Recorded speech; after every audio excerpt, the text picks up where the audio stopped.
There's been a few worry words around the camera community about Micro Four Thirds ending, but I highly doubt it's going to end. There's a lot invested in the Micro Four Thirds system, and it just doesn't really make sense for it to end now. Honestly, there's a lot of companies out there that do have two systems in their stable, so to speak.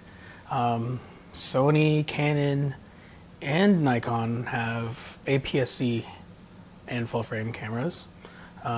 Fuji even does an APS-C and medium format. So they obviously can do both and prosper. Panasonic even eased the minds of Micro Four Thirds users by introducing a new 10 to 25 f1.7, which to me is a pretty crazy. They apparently designed this lens to be equivalent to having 5 prime lenses. Their tolerances for image quality was extremely high for each focal length. I don't know what that actually means, but I do know I really want it. We didn't actually get a peek at the Sony a7S III. I want to say I'm surprised, but I'm not. I think it was actually a pretty smart move on their part to kind of just lay back, see what the competition is doing. There was an interview with a Sony rep stating that they wanted to exceed customers' expectations. So we'll just have to wait and see, honestly. But what I do know is that there's a lot of A7S III users and a lot of other Sony filmmakers out there that are growing impatient, and they are hopping over to Panasonic's camp and grabbing hold of the GH5 and the GH5S. Two examples of filmmakers that I do know and follow are the guys from iFilmmakers. Check out Ariel Martinez and Anthony Seratelli at their channel iFilmmaker YouTube, and check out their website ifilmmakers.tv. See what they have to say. Spoiler alert, they freaking love it. So with Panasonic finally releasing this full frame mirrorless camera, what's Olympus's next move? Without Olympus, we wouldn't actually have 5-axis in-body image stabilization, and we wouldn't have live view preview, and they were one of the early pioneers of mirrorless. So I really don't want to see them go. I love Olympus. I initially expected more of a split offering regarding the full frame mirrorless cameras between Panasonic and Olympus. I thought they were going to work on a mount together, and they were going to release a camera together, kind of like what the Olympus EM series and what the Panasonic GH series used to be. But I don't know if the G9 kind of broke that, their alliance. But it's kind of a shame to me. I've always loved the EM1. I love the retro feel that Olympus has, and I really hate to see them go. With this whole Survivor style alliance, it's clear now that Panasonic, Leica, and Sigma has something going on. And they're probably going to be working really close together. That doesn't seem like it leaves a lot of room for Olympus, honestly. According to an interview at Cinema 5D, the CEO of Sigma, Kazuto Yamaki, I hope I got this name right, but Sigma is actually killing off their current mount and going in favor of the L mount. So they're obviously going to have a Sigma Foveon camera, a full-frame mirrorless camera, and that's going to be, I guess, more of the photocentric camera. With this whole Survivor style alliance, they actually have cameras that's going to be aimed for the luxury photographer, the working photographer, videographer, and a camera aimed more at the art photographer. Now, with that said, if I was Olympus and I decided to join the full frame market, I would honestly just take all the features from the EM1 Mark II and put them in a full frame camera.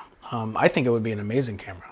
If you just keep the sensor around 24 to 30 megapixels, that's good enough for low light shooters. If you give it sensor shift and give that the ability to go higher than 100 megapixels, that'll keep a lot of the food and product photographers happy. They actually use, of the two Micro Four Thirds systems, they actually use a hybrid autofocus system. So if they actually just updated their firmware, so both phase detect and contrast detect autofocus system works in video as well, that'll actually probably be a lot better than Panasonic's cameras, honestly. So with this whole theoretical Olympus camera, if you got all of those features, that could actually go against the Sony's A7R III or whatever else future A7R that Sony releases, because I'm trying to rack my brain, but I know Canon right now doesn't have anything that can go against the A7R III in a mirrorless format. And then Nikon Z7, I don't know if it even has the same features that's in the Sony A7R III now. I could be wrong, comment below. But if Olympus did manage to get all of the features from the EM1 Mark II and put that in a full frame sensor, that would be an amazing camera that could go head to head and probably even beat the A7R III, especially if you keep the price point between $2,000 to $2,500. I think that's a very realistic price point for that camera body, honestly. Another thing that I heard that I thought was a really cool idea was from Casey from his channel on camera Conspiracies. When the whole leak with Panasonic came out, he thought that Panasonic was gonna work on a camera together with Samsung. I thought that was a really cool idea because the Samsung NX1 it came out in 2014, but it was an extremely capable camera. It was way ahead of its time. And after that camera, they did end it. They stopped making cameras because I don't think that they saw a profit for it. And it was actually a really smart move. With that said, I think it would be an awesome idea if Olympus actually got into a survival alliance with Samsung and created a camera together. They can use the existing NX mount, so they can save a lot of money using. They would save a lot of money on research and development using that mount. And I believe that mount size is 42 millimeters and the focal distance is about 25 millimeters. If you compare that to the other mirrorless full frame cameras, it doesn't sound that large, admittedly, but it is large enough, I believe, to fit a full frame sensor. If not, it could definitely fit an APS-H size sensor, and that's something that Sigma does currently, I believe. And if you don't know, for those that don't know what an APS-H size sensor is, it's just a little bit, it's a size between APS-C and full frame. With the whole theoretical Olympus camera idea out there, while I'm on that subject, my dream Olympus camera, and I really hope they do this one day, is if they released an XAD. For those that don't know, the XA series cameras were pocketable single lens cameras from the late 70s, early 80s, I believe. They're really popular among street photographers. And I actually do think it would be really cool to have that camera, even if it was still just Micro Four Thirds size sensor. I think that would go against the Ricoh GR really well. I used to have a Ricoh GR. The first iteration of their APS-C sized version. I can't remember what, if it's just called a GRD or what, but I love that camera. Didn't really suit me for anything, so I actually just sold it. But if you had all the features from that Olympus has to offer and put that in the XAD, I'd be all over that. Even with all these new cameras that are out, I don't think I'd be upgrading to any of them, honestly. I really like my G85.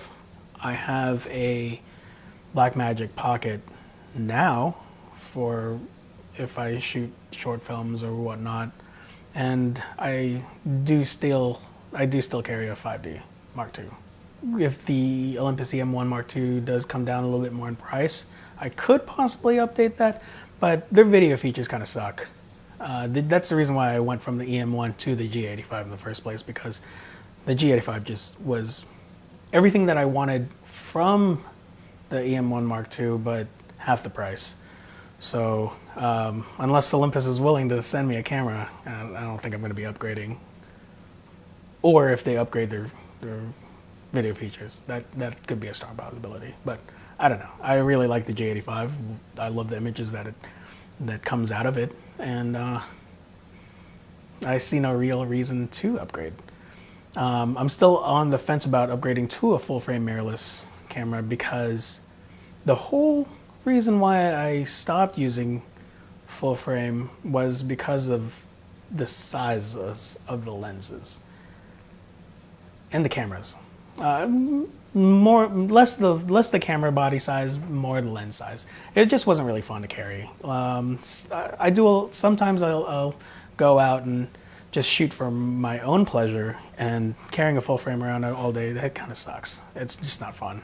Hell, sometimes the G85 is too big and I'll just shoot on my phone. For what limited work I do, and for the pure photographic enjoyment of it all, I don't think I could ever really go back. So what do you guys think about what Olympus should do? What you think they should, if you like the XAD idea?